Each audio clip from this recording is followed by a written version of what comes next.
बिहार की 4 सीटों पर उपचुनाव का परिणाम आने वाला है, जिसे लेकर सियासी दलों की धड़कनें बढ़ी हुई हैं।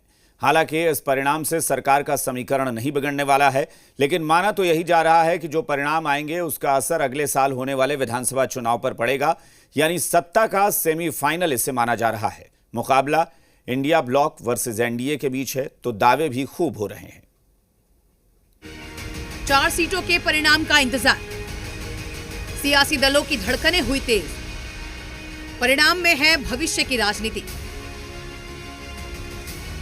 4 सीटों का परिणाम बिहार की राजनीति की दशा और दिशा दोनों तय करने का मादा रखता है, क्योंकि अगले साल विधानसभा का चुनाव है और परिणाम बताएगा कि आगे की राजनीति का रास्ता क्या होगा।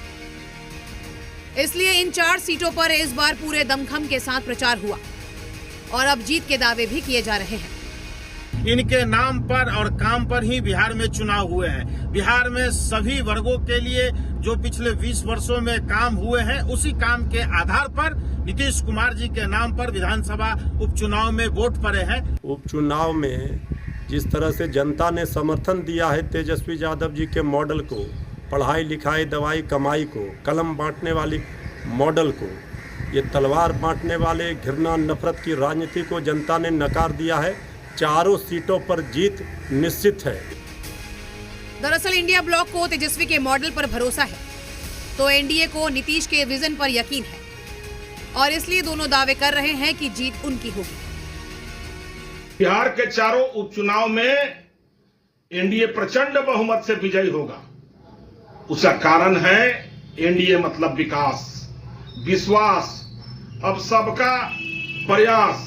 तो बाय इलेक्शन को सेमीफाइनल मानना सही नहीं है। जनता पूरी तरह से इस भाजपा गठबंधन को नकार चुकी है। येन केन प्रकारेण हथकंडे के आधार पर ये वोट समेटना चाहते हैं।